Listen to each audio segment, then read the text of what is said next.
प्रेम से बोलिए सदगुरु साहिब जी की जय हो। सतनाम साहिब। धीरे धीरे रे मना, धीरे सब कुछ होए, माली सींचे सोगड़ा ऋतु आए फलो। कभी तो याद कर लो कि हमारे माँ बाप जा लिए रे, हमने भी जाना है। जो अपने जन्म देने वालों को ही भूल जाए, उससे वाला बड़ा भुलक्कड़ भला कौन दुनिया में। अपने जन्म देने वालों को भी पता है याद कैसे रखते हैं हम। प्रॉपर्टी दे के जानी थी, बुढ़ा मरते मरते भी ना सारी मेरे भाई के नाम कर गया। मेरे को तो दे के नहीं गया कुछ भी। बुढ़िया सारे जेवर मेरे भाई को देगी। बता, जिते जी बन जाती तो रगड़ा ही नहीं होता। उसकी प्रॉपर्टी के लिए, उनके हक हलाल की जो उन्होंने कमाई की थी ना, उसके लिए रो रहे हैं। ये नहीं अभी भी सुधारी। भाई वो मर के चले कहां गए? हम ही छोड़ के आए हैं उनको चैनियों में। वो तो घर में ही मर लिए थे। वो यहां से निकल के कहां चले गए? जो हमारे साथ बोलता था, जो हमें सुनता था, जो हमारे अच्छे बुरे की हमें खैर खबर देता था, वो कहां चला गया? शरीर को तो चलो हम शमशान छोड़ाए, वो तो यहीं आपके घर में रहते रहते ही आपको छोड़ के चला गया था। कहां गया? यही फरीद जी पूछ रहे हैं कहां गया, कहां गए वो। शायद शेख फरीद जी ने पता किया होगा कि कहां गए। है फरीदा, तेरा क्या होएगा हुण? तू किमें बल जाओगा इस दुनिया तो? तेरा कौन सामने होगा? इसीलिए कहा है अपने लिए जब मौत को याद करते हैं ना, तो होश हवाश उड़ जाते हैं हमारे। जब हम अपने लिए मौत को याद करते हैं तब तब उड़ते हैं हमारे होश हवाश। अच्छा, घर में मरेगी, बाहर मरेगी, बैठे बैठे मर जाएगी, लेटे लेटे मरेगी, कहीं बहुत दर्द तो नहीं होएगा? कहीं बीमारी से ग्रसित हो गए मरी तो? बुढ़ापा आ गया, जर्जर हो गई काया तो? सोचते हो कभी कैसे मरोगे? और मर के क्या कहाँ जाओगे? यम के दूध पकड़ के लेके जाएंगे, वैतरणी नदी में लेके जाएंगे। हाँ, वहां तो सुना है बड़े बड़े ना कुंड होते हैं, आत्माओं को ना से ना तेल में डालते हैं, गरम गरम में। हाय, मेरे को भी तेल में डालेंगे? सोचते हो कभी? सोच के देखना एक दिन, बड़ा मजा आएगा। हफ्ते 10 दिन की तो नींद है ना ऐसे गायब हो जाएगी, भूख प्यास उड़ जाती है हवाइयां। जब पता लगता है ना, हाँ मौत भी आएगी, उसका भी सामना करना पड़ेगा। हाँ, सारे डरों में सबसे बड़ा डर है मौत। शेख फरीद जी जो बहुत ही मतलब सुलझे हुए और विरह से भरे हुए संत थे, मोह की नींद से जाग चुके थे, क्योंकि माँ बाप का वियोग हो गया था। जब शेख फरीद जी के माँ बाप नहीं रहे, जो उनसे इतना प्रेम करते थे, उनकी माँ का किस्सा बताते हैं एक बारी का, कि शेख फरीद जी छोटे थे ना, जब अल्लाह मियाँ को याद करने बैठते थे ना, मुसलमानों में एक प्रथा होती है कि एक कुछ दरी टाइप का बिछा के ना नीचे आसन, और फिर उस पर कलमा वगैरह वो पढ़ते हैं। तो शेख फरीद को नमाज पढ़वाने के लिए ना उनकी अम्मी जान क्या करती थी, उनकी जो दरी थी ना उसके नीचे ना मिठाई रख देती थी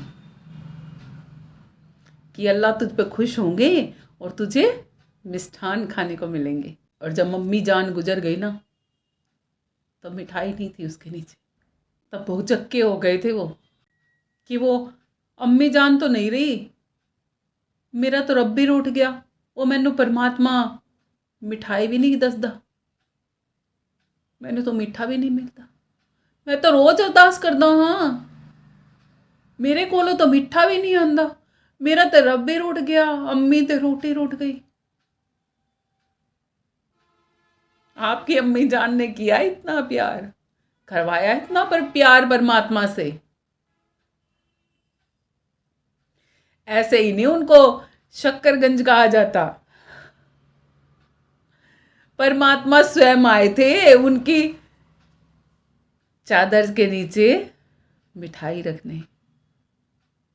आपके पास आए हैं परमात्मा कभी और उनके चादर के नीचे ऐसी मिठाई रख के गए कि वो खुद ही शक्करगंज बन गए?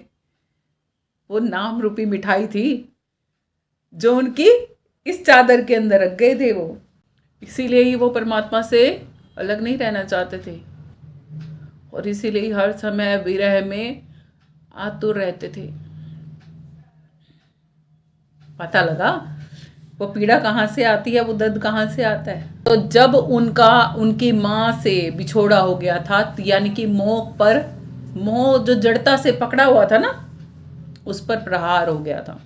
और उस मोह के जड़ता पर ही प्रहार करते हुए शेख फरीद जी हमसे भी पूछते हैं कि जिस घर में तूने जन्म लिया, जिस माता पिता ने तुझे जन्म दिया, कहाँ चले गए आज वो? क्या पता किया है? और उनका तो पता चलो किया या नहीं किया, खुद का पता कर रहे हो। दिन प्रतिदिन श्वासें घटा घटा के मृत्यु की तरफ कदम बढ़ाते जा रहे हो। अपना पता कर रहे हो कि कहाँ जा रहे हो, कितना रास्ता तय कर चुके हो, कहाँ का रास्ता तय किया, जीवन यात्रा का रास्ता तय किया। उस जीवन यात्रा के रास्ते में 2 रास्ते थे ना, एक परमात्मा का रास्ता और एक संसार का रास्ता। उसमें से कौन सा रास्ता तय किया? संसार का। तो फिर क्या उम्मीद है कि आगे संसार के रास्ते पर चलते चलते परमात्मा मिल जाएगा? अबे जिस राह जाओगे वही मिलेगी ना। पूरब की राह जाओगे तो पश्चिम नहीं मिलेगी, उत्तर की राह जाओगे तो दक्षिण नहीं मिलेगी, दक्षिण की राह जाओगे तो पूरब नहीं मिलेगी। मिलेगी ऐसे दिशाएं। जिस दिशा में जाओगे उसी दिशा का रास्ता, वही चीज मिलेगी ना। अब 2 दिशाएं हैं, एक संसार की है और एक परमात्मा की है। अब कमाल यहाँ पे इतना बड़ा है कि रास्ते ये दोनों है ना हर समय बराबर चलते हैं। जैसे हमारी 2 दृष्टि है ना, हर समय बराबर देखती है ना, ऐसे ही वो रास्ते दोनों हर समय बराबर चलते हैं। आप जब चाहो इस रास्ते पर, हम चाहें तो देखो दोनों दृष्टि से एक साइड देख सकते हैं।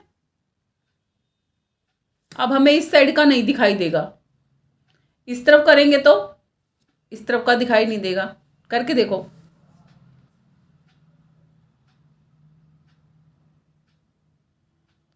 दृष्टि को पूर्ण रूप से ऊपर कर लो,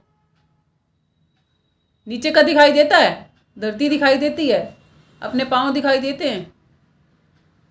अब नीचे देखो, ऊपर का जो कमरे में बैठे हो फैन वगैरह पंखा वगैरह दिखाई देता है? नीचे देखोगे तो दृष्टि भी 4 दिशाएं अलग अलग दिखाती है ना। ऐसे ही हम भक्ति के करने के लिए भी ऐसे ही चौराहे पर खड़े हैं, जिसमें से संसार की तरफ भी जाती है और परमात्मा की तरफ भी जाती है गली। संतों ने इसीलिए कहा है चौराहे पर तो बंदे खड़ा है, मगर फिर भी हरि से मिलन दुर्लभ कर रखा है। क्यों? तेरा हरि से मिलन कैसे होए, गली तो चारों बंद पड़ी। अब ये बाहरी संसार के चौराहे से नहीं समझ में आएगा, ये अंदर के चौराहे से समझ में आएगा। ये 2 कान हैं दाएं बाएं जो दे रखे हैं, ये दृष्टि है जो ऊपर और नीचे जाती है, दाएं बाएं भी जाती है ना। यही बताती हैं चारों गलियां। 2 आंख 2 कान, ये चारों हमने बाहर संसार की तरफ खोल रखी हैं, परमात्मा की तरफ से बंद कर रखी हैं। जिस दिन परमात्मा की तरफ इनको खोल लेंगे और संसार से बंद कर लेंगे तो अपने आप ही रास्ता मिल जाएगा। समझ में आया कुछ? तो शेख फरीद जी कहते हैं कि असल में पूर्वजों का छूटा हुआ मुसाफिर खाना ही तो है ये घर, जिसे हम घराना कहते हैं। पूर्वज ही तो छोड़ गए हैं हमारे लिए। कैसे छोड़ गए हैं? अब बहुत से लोग तो कहेंगे हमारे पूर्वज तो हमारे लिए कुछ नहीं छोड़ के गए थे। जी आप तो ये बात गलत कह रहे हो, हमने तो खुद अपनी मेहनत करके अब बनाया मकान, बड़ी मुश्किलों से जतन करके। अबे ओ मूर्खो, पूर्वज ये देही तुम्हारी छोड़ के गए हैं तुम्हारे लिए। अगर यही ना छोड़ के जाते फिर बना लेते ये मकान। पुरखे तुम्हारे कारण जिंदा हैं, तुम पुरखों के कारण जिंदा हो। समझ गए? हमारे पूर्वज चले गए हैं और हम भी जाने की तैयारी में हैं, पर अफसोस इतना है कि यहाँ स्थायी कोई भी चीज नहीं है। जो स्थायी है उससे हमारा परिचय ही नहीं है।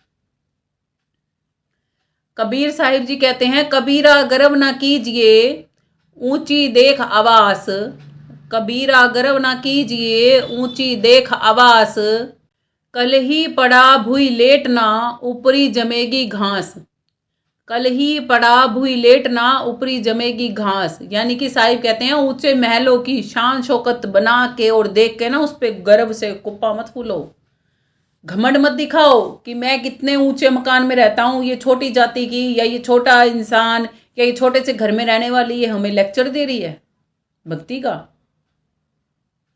गर्व मत करो। क्यों?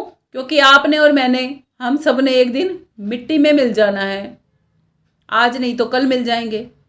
तो साहिब कहते हैं आज नहीं तो कल मिट्टी में जब मिल जाओगे ना, तो जहां आपका पार्थिव शरीर का दहन हुआ होगा ना, वहां पर चारों तरफ घास उगी पिलेगी। समझ गए? शमशानों में जाके देखते हो ना, घास से उगी होती है जगह जगह पर। बस वही कहते हैं, ऊपर जम जाएगी घास, पता भी नहीं चलेगा कौन से महल अटारी के बंदे थे। पता लगता है वहां पे शमशान में जाके। हम 10 दिन पहले किसी मुर्दे को फूंक के आए हों, 10 दिन बाद क्या पता वहां पे किसी और की चिता जलती मिलेगी। पता लगता है। बता दोगे कितने मुर्दे इसके ऊपर को जल के जा लिए, आपके वाला मुर्दा कौन सा था, उसकी मिट्टी कौन सी थी, मिट्टी की भी खबर दे दोगे, उसकी हड्डी पसलियों की दे दोगे कि हाँ ये उसकी हड्डियां हैं, ये उसके ही अस्थि पंजर हैं। है कोई गवाही? ये उस घर का घराने का था बंदा। तो फिर किस चीज का गुमान है, किस चीज की शान और शौकत के पीछे फिर रहे हो? यानी कि भावार्थ ये है कि हम मनुष्य दूसरों की मृत्यु को देखते तो हैं, खुद पर कभी लागू नहीं करते कि हम भी फना हो जाएंगे। हम सोचते हैं कि मौत सबके लिए है, बस मेरे लिए नहीं। मेरी का नहीं पता मुझे कब आएगी, आएगी जब देखेंगे। कोई कह भी देना ए सरिता मर चुकी बे भक्ति कर ले, ए नीसी बात ना करा कर, ये बे तो मेरे धोता धोती पालने हैं मैंने, इसी बात ना करा कर। प्राण का नहीं बेरा कद उड़ जाओ ना, नू ना बोला कर, अपने लिए भी ना बोला कर, मेरे लिए भी ना बोला कर, किसी के लिए नहीं बोलना चाहिए, गंदी बात होती है, ये नहीं बोलना चाहिए। सच से वाकिफ मत करवाओ इन लोगों को, झूठ में रह के खुश रहते हैं, है ना। फरीद जी कहते हैं इतना भी ख्याल नहीं आता मनुष्य के जहम में कि जब हमारे जन्मदाता ही नहीं रहे तो हमारी क्या बिसात है, हमारी क्या हस्ती है, कि खुद पर इतना इतराते हैं कि अपने से ज्यादा बड़ा किसी को समझते नहीं, बस अपने नंबर बनाने बाकी रह जाते हैं। दूसरों के सामने अपने नंबर बनाने बाकी रह जाते हैं ना, कि हाँ मेरे पापा ने तो इतनी मेहनत करी थी, बस एक ही महल बनाया, मैं उनकी औलाद, मैंने इतनी मेहनत करी कि 10 महल खड़े कर दिए, है ना। वो 10 महल साथ में जाएंगे नहीं, यहीं रह जाएंगे। हाँ अगर 10 महलों जितनी भक्ति कर ली होती ना, तो वो आपके साथ में आपके कुल वंश जाने किस किस को तार के साथ में ले जाती। आगे फरीद जी कहते हैं बुढ़ापा आया ओ फरीदा, अब शरीर तेरा थर्राता है, काल खड़ा है सिर के ऊपर, क्यों गफलत में सोता है, जैसे लक्कड़हारे के कंधे कुल्हाड़ा, मौत खड़ी तेरे पास फरीद। लक्कड़हारे के कंधे पे क्या रखा होता है हर समय? कुल्हाड़ा रखा होता है ना हर समय। कहते हैं इतनी ही निकट, कितनी निकट, जितने निकट वो लक्कड़हारे के कुल्हाड़ा रखा है ना ऐसे करके उसने, किसान के क्या रखी होती है, कुदाली कह लो, कसी कह लो, जिससे किसान वो खोदता है ना जमीन को हाथ से, वो भी क्या करता है, सारा टाइम उसको कंधे पे ठाए ठाए घूमता रहता है। जैसे गृहिणियां है ना, गृहस्थी को सिर पे ठाए ठाए घूमती रहती है ना, जैसे दुकानदार है अपने बिजनेस को सर पे ठाए ठाए घूमता रहता है, नौकरी पेशा वाला अपनी नौकरी को सर पे ठाए ठाए घूमता रहता है, ऐसे ही समझो मौत भी ऐसे ही सर पे ठाए ठाए घूम रही है हम। आई समझ में?